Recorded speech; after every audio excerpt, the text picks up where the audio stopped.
The Monday sun poured through the blinds of our little adobe duplex on Albuquerque's east side when Nathan unzipped a carry-on like a man escaping a fire. I was still in my robe, coffee cooling in my hand, watching 22 years of marriage fold into neat stacks of shirts. He wouldn't meet my eyes. No apology. No tremor in his jaw. Just that flat, practiced calm of someone who'd already left. "I'm doing what I should have done years ago," he said, and something inside me snapped like dry mesquite. Last night he kissed my forehead. Last night we talked about Evelyn's choir tryouts and which colleges host merit camps. Today, I was background noise. "Where are you going?" I asked, hating the smallness in my voice. He shrugged. Albuquerque. Might as well have been dust on his cuffs. "I need to breathe." Breathe. I could hear our swamp, cooler, rattling, the refrigerator humming, the clock over the stove ticking too loud for morning. He wanted me to wire his half of our savings to a personal account. His hand was already on the doorknob when I said, "Look at your daughter and say that."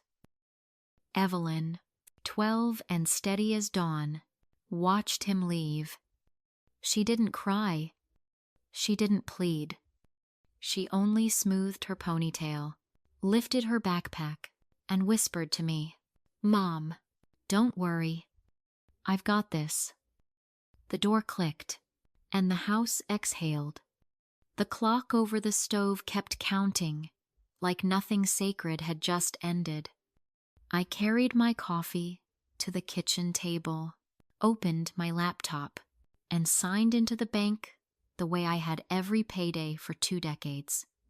The numbers didn't load, they punched. Checking $247. Vanishes. Savings, $0. Ling. The college fund we'd built with birthday checks and double shifts gone. My breath shortened into little paper cuts. I refreshed again. I called the bank and listened to a cheerful recording about valued customers. While my hands shook so badly, my wedding band clicked against the phone. A human finally came on the line and, in the polite voice used when delivering bad pathology results, confirmed what the screen already screamed. Authorized transfers. Perfectly legal. Perfectly devastating. Across the counter, Evelyn finished tying her sneaker and watched me the way a lifeguard watches choppy water. She didn't look 12. She looked steady. "Mom," she said, soft as a hymn, "sit down. I have to call your uncle, your school, someone." I stood anyway, because motion felt like control. "Or," she said, sliding a yellow legal pad between us, "we can start here." On the top line, she'd printed "Immediate Protections." Under it, bullet points, dates, check marks. First, I froze our credit last night. All 3 bureaus. I set fraud alerts on your social and mine. Second, I documented the withdrawals and filed formal disputes with the institutions. Third, I created a paper trail that doesn't depend on Dad's word. Evelyn. My voice broke on her name. "How do you even know?" "I pay attention." "Mom. No swagger. No drama. He's been leaving breadcrumbs for months. The late client dinners. The second phone. The way he flipped his screen when you walked by." She tapped a manila folder I hadn't noticed, thick with printouts and sticky notes. I gathered receipts, messages, and screenshots. enough to prove a pattern to people who matter. I wanted to say this wasn't her job, that 12-year-olds were supposed to worry about algebra, not asset protection. Instead, I ran my thumb along the folder's edge and felt the truth. I had been waiting for someone to save us. She had refused to wait. "What about the college fund?" I whispered. "It's not where he thinks it is anymore." Evelyn's mouth curved, not a smile. "Exactly. Something colder, wiser. Let's just say the institutions involved have new information. They're moving from release funds to hold and review. He doesn't get to vanish clean." Something lifted inside my chest, anger clearing the fog. I got up, pulled the old metal file box from under the sink, and slammed it on the table. Birth certificates, socials, passports, our original life, not the digital kind that can be dragged to a trash icon. "All right," I said, my voice louder than the refrigerator hum. "We do this properly. Police report, FTC identity theft affidavit, new passwords, new bank." Evelyn nodded once, businesslike. "Already drafted. You'll need to sign." She handed me a pen and a list. The pen felt heavier than it should, like an oath. In that moment, the center of gravity in our house shifted. I stopped being the woman who begged a closing door to open and became the mother who builds a barrier no one walks through again. The loss was still real, the marriage still broken, but the helplessness cracked first. "Mom," Evelyn said, softer now, "we're not ruined. We're early. Early. Early to the part where we take our life back." I looked at my daughter, my partner, and realized the turning point wasn't Nathan leaving. It was us choosing not to follow. It happened on a Tuesday at 2:15 p.m. The hour? Our kitchen always goes quiet after the lunch dish is dry. My phone lit with Nathan, and for one blink, I was a wife again, not a case file. I answered. "Charlotte, listen. Everything's wrong." His voice came shredded. My payroll deposit bounced. The bank froze my cards. Something about a federal review. And Victoria, she was escorted out. They're saying embezzlement. "Do you know anything about this?" Across the table, Evelyn set down her pencil. No theatrics, just that steady look that had started to feel like a handrail. She slid my phone to speaker and opened a blue folder labeled Notifications Letters, Reference Numbers, Time Stamps. No code, no drama, just order. "Nathan," I said, "call your bank?" I did. They asked if the identity theft affidavits were mine. He laughed, a jagged sound. "Do you hear this? Affidavits. Me." Before I could answer, another line beeped in. The screen flashed, "Unknown workplace, HR. Take it." Evelyn murmured. "Mrs. Carter?" a careful voice asked when I clicked over. "I'm Ryan Mercer, from HR at Desert Basin Investments. Nathan listed you as emergency contact. He's been placed on administrative leave, pending investigation. I'm calling about dependents. Your benefits will shift to Cobra at month's end." I stared at the terracotta floor while the words found their shape. "Understood," I said, and swallowed. When I returned to Nathan, he was mid-rant. "Someone's posting messages.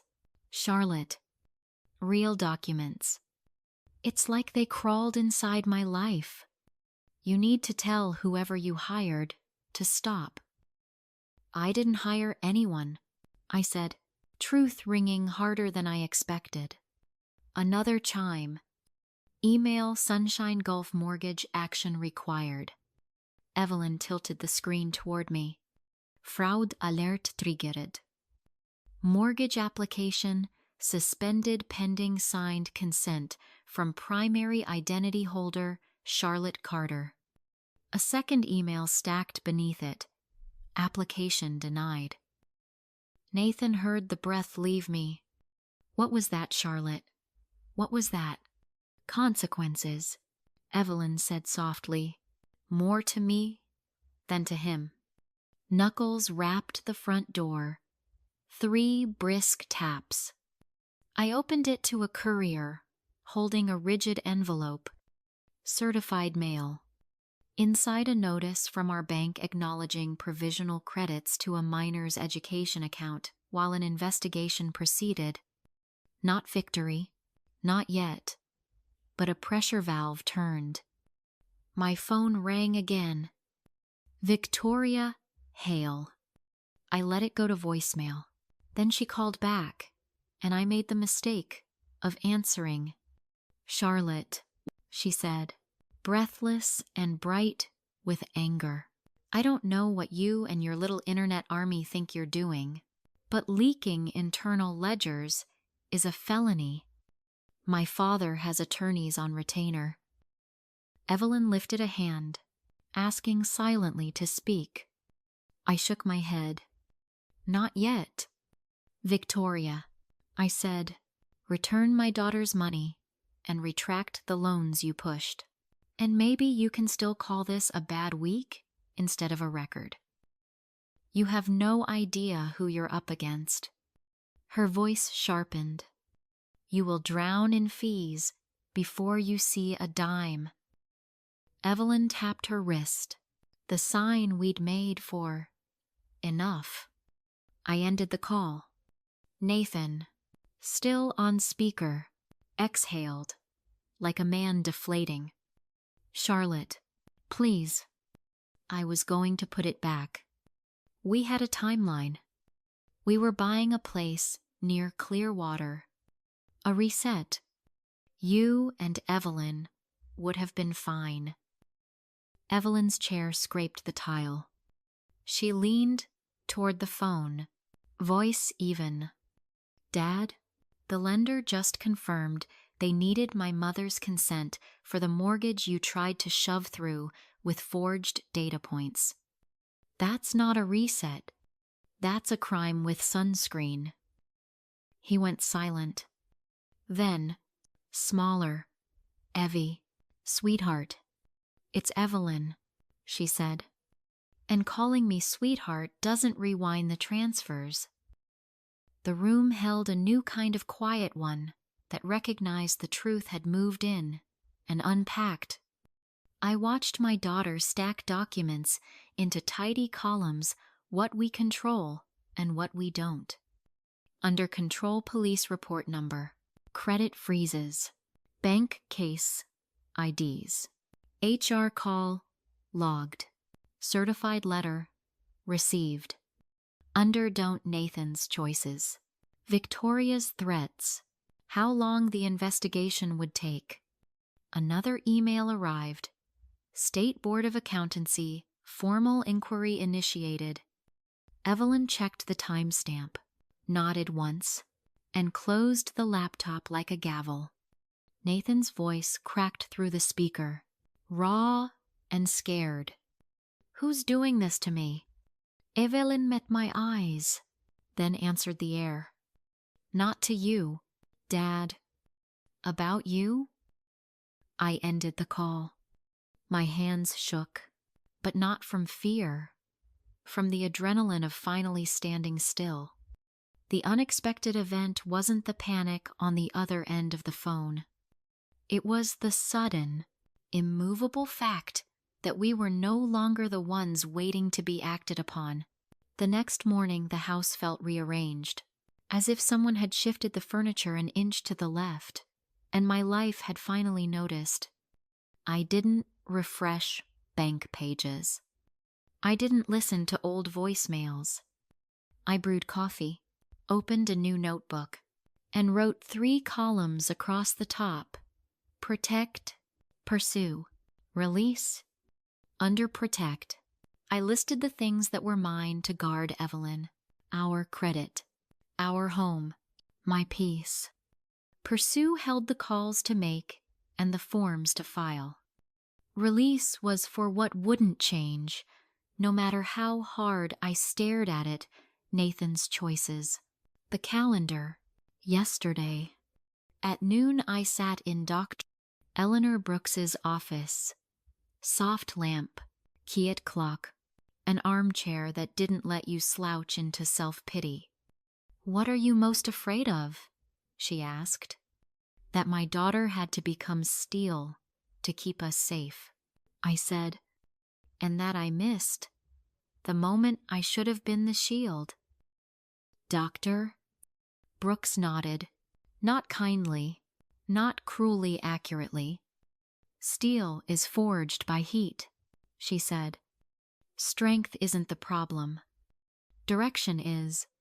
Point it somewhere worthy." I drove home under the wide New Mexico sky and did small, unglamorous things that felt like taking back oxygen. Changed the passwords, closed the joint account, scheduled the locksmith. I boxed Nathan's shirts exactly the way he'd packed them, neat, unblinking, and set the box by the door. The ring went into the file box with the birth certificates. Not a symbol, an item. When Evelyn came home, she paused at the sight of my columns on the table. "You made a plan," she said, surprised into a smile that looked 12 again. I also made a request. I told her, "Teach me what you know, but don't carry what isn't yours. I will take the front phone calls. I will sign the affidavits. You can stand beside me, not in front of me." Her shoulders loosened. "Deal." That night, we ate bean and green chile quesadillas at the counter and assigned tasks like we were co-captains, not survivors. I'd meet with a credit union manager. She'd compile a clean binder for the detective. I'd speak with HR about Cobra. She'd draft a simple one. Page digital safety for families handout for the community center, where I worked the front desk. Not vigilante work. Protective work. Legal. Boring. Powerful. Perspective didn't come like a sunrise. It arrived as a series of corrections. When my mind tried to replay Nathan's leaving, I corrected it with a new picture, me changing the locks. When guilt whispered that a better wife would have seen this coming, I wrote another line under "Release hindsight is not a moral virtue." When fear said we were one misstep from ruin, I looked at Evelyn calmly filing documents and thought, we are not fragile. We are deliberate. On Friday, I asked my supervisor for the back room at the community center. Saturday, 20 folding chairs filled with grandparents and single parents and a teenager who hadn't told her mother she was there. I said the words out loud that I had once swallowed. Shame is the thief's accomplice. We're going to replace it with steps and a checklist. Evelyn sat in the front row, not on a pedestal, not hidden my reminder of why the checklist mattered. After everyone left, she tucked her hand into the crook of my arm. "You were good," she said. "I was prepared," I corrected gently. "And that's new." I used to think the story would turn when Nathan apologized or when a judge stamped a piece of paper, but the perspective shift was smaller and sturdier. I stopped tallying what had been taken and started counting what I could multiply: safety, knowledge, community. Nathan was no longer the storm. He was the weather report I checked so I could plan the day. That night, I slept. Not the thin sleep of exhaustion, the heavy, ordinary kind that belongs to people who know what they'll do tomorrow. 3 days after the workshop at the community center, an email landed in my inbox with the subject line, "Can you help our families?" It was from Leo Bennett, branch manager at Sandia Mesa Credit Union. He'd heard about our checklist from a teacher who'd attended. "We host senior hours on Thursdays," he wrote. "Too many of our members are being scammed by relatives or helpful friends. Would you and Evelyn run a clinic? We'll cover refreshments and a small honorarium." I read it twice, then a third time, tasting the strangeness of the words help and honorarium in the same sentence as my name. For weeks, I'd been defined by what was taken. Here was a door marked Give. Thursday came with folding tables, coffee urns, and a handwritten sign, "Fraud Help Desk Free." The line formed before we finished setting out pens. A veteran whose nephew had managed his benefits. A widow who signed documents she didn't understand. A high school janitor whose sister borrowed his debit card. Evelyn sat beside me in a denim jacket and a ponytail, calm and precise. "Let's start with what you can do today," she'd say, and people's shoulders would drop. With Leo's staff, we helped one gentleman call his bank within the Reg E window and start an ACH dispute. We placed fraud alerts, froze credit files, created lists for follow-up with police and adult protective services. Nothing cinematic, just steps, documented and signed. Halfway through the afternoon, a woman with silver hair and a tremor in her hands slid a folder toward us. "My grandson moved in after his mom died," she whispered. I didn't want to see what I was seeing. Evelyn didn't flinch or lecture. She drew 2 columns, actions and emotions, and put items in the correct place. The woman left with a plan and a hug that lasted long enough to stitch something in me back together. After closing, Leo walked us to our car. "Charlotte," he said, "we want this every week. We can pay you as a part-time community educator, build the materials, train our tellers to spot red flags. Keep doing exactly what you did today." He looked at Evelyn. "And we'll fund a youth fellowship, if your mom's okay with it. Stipend. Mentorship. No ownership over anything you build." I opened my mouth to say I wasn't qualified, then stopped. I wasn't auditioning for sainthood. I was showing people how to make calls I had learned to make the hard way. I glanced at Evelyn. "Take it," she said simply. "Let's turn what happened to us into a template so it happens to fewer people."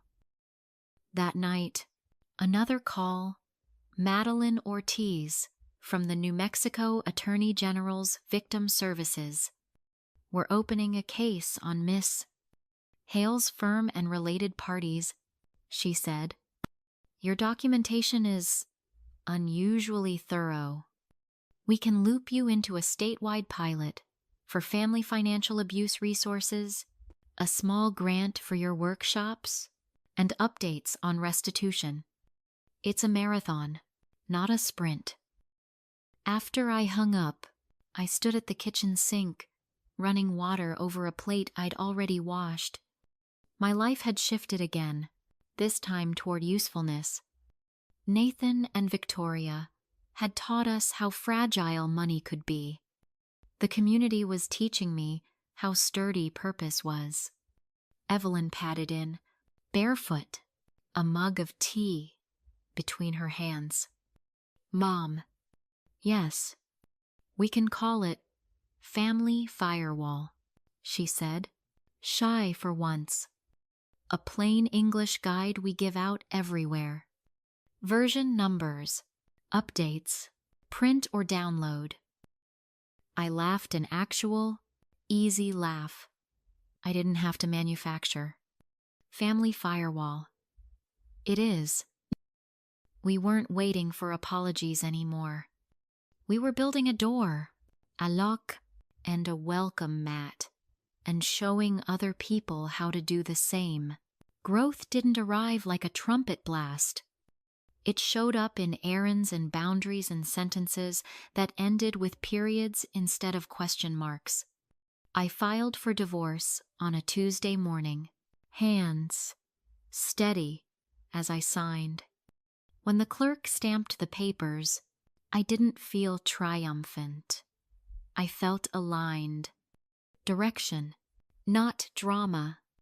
My attorney, Jason Whitaker, the kind who speaks in checklists, took copies of Evelyn's documentation and promised to handle the maze so I didn't have to live in it. At home, I replaced rituals that kept me small with ones that made us sturdy. We started a Sunday reset laundry, folded, passwords rotated, receipts photographed, a quick family budget meeting over pancakes. Evelyn ran the tech sweep, teaching me to set app-level passcodes and recognize phishing patterns.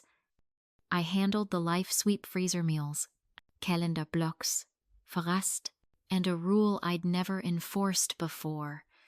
No heavy conversations after 8 p.m. The nights got quieter when we treated peace like an appointment. Therapy shifted. 2. Doctor.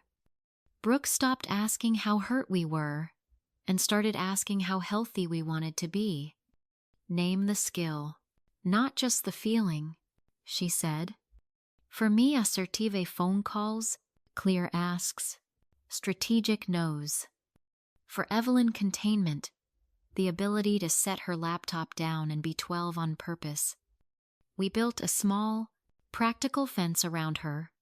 Brilliance, 2 evenings a week of robotics club, 1 of choir, and Saturday mornings at the park.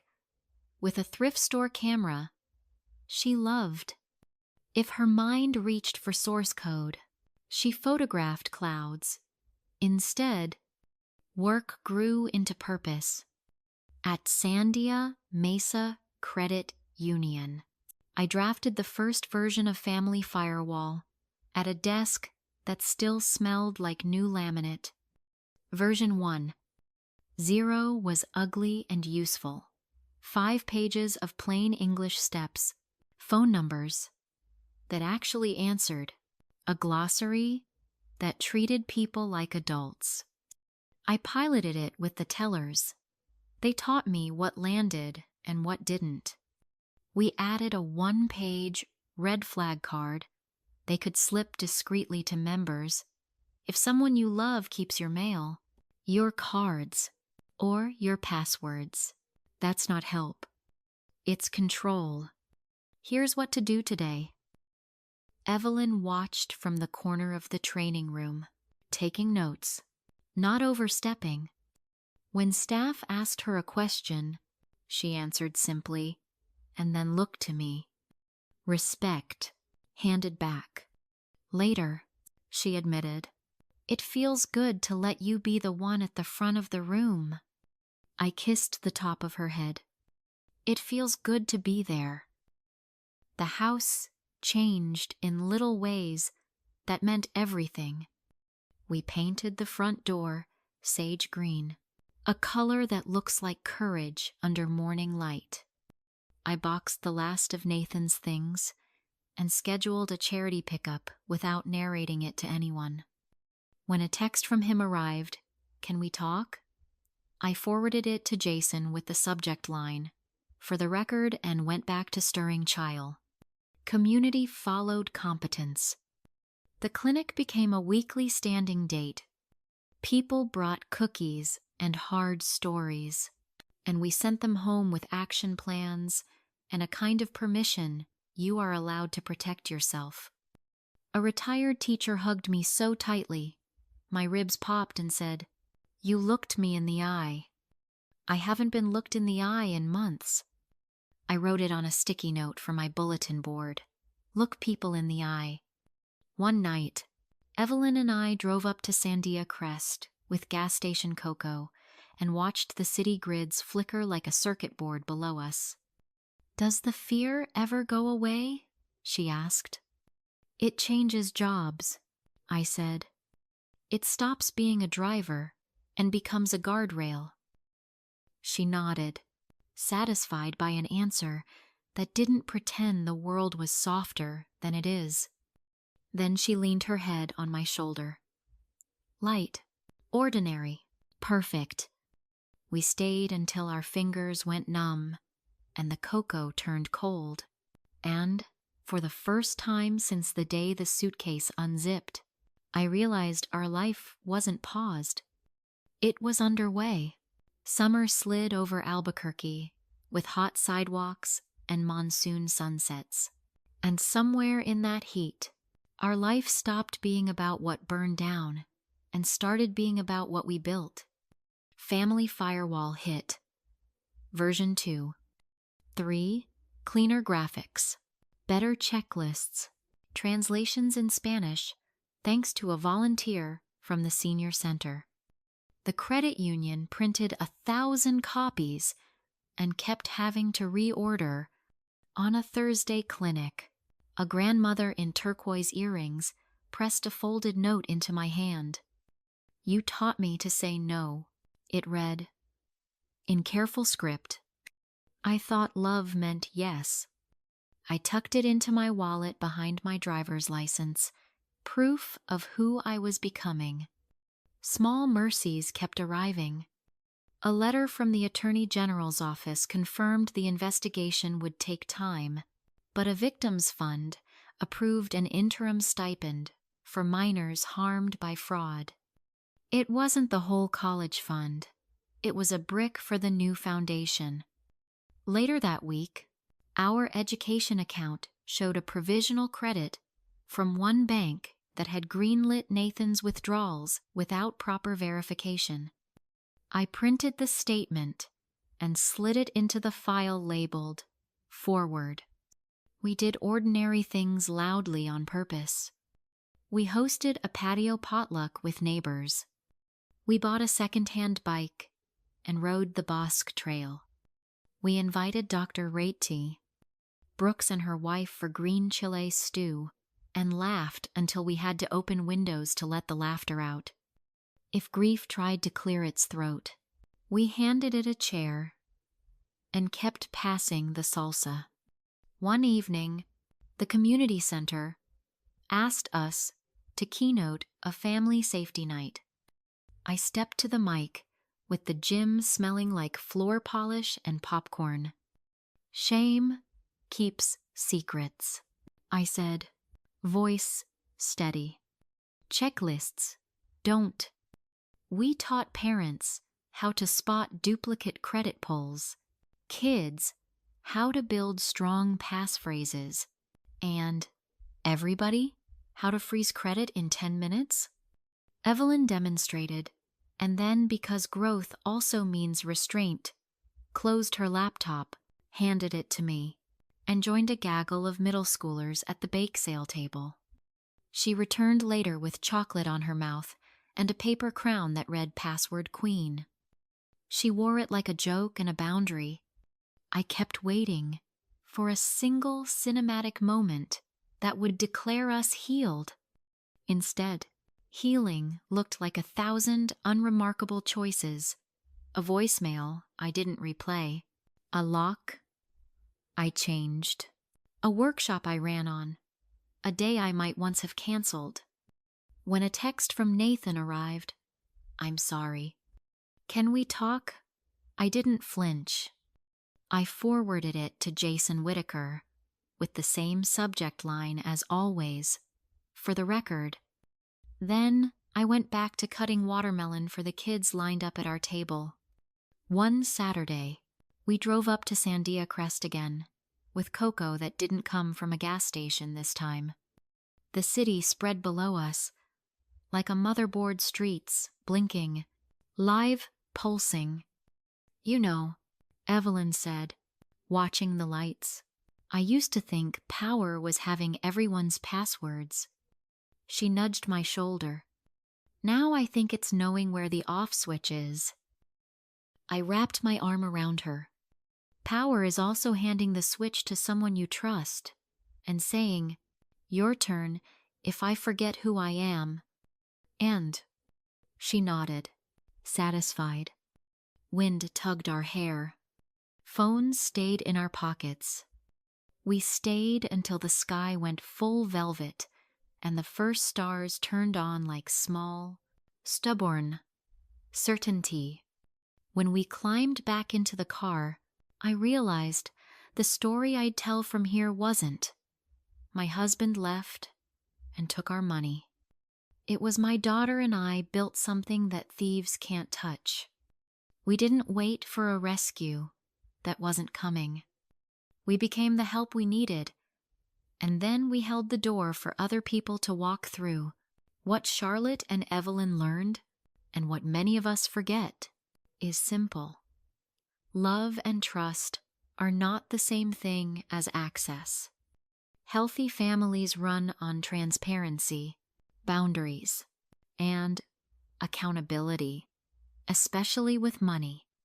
When Nathan walked out, the temptation was to chase apologies or wait for a miracle deposit. Instead, Charlotte chose something sturdier: process over panic. She learned that shame is a con artist's favorite tool. It keeps good people quiet while damage spreads.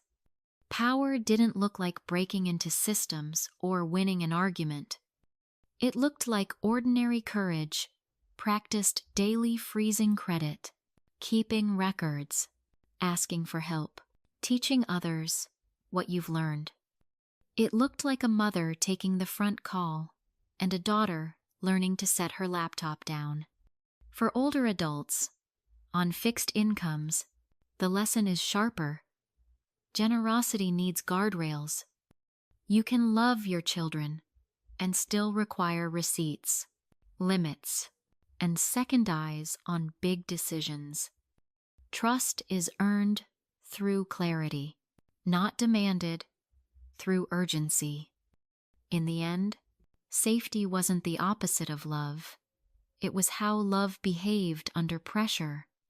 That's the door Charlotte and Evelyn built and then held open for everyone else.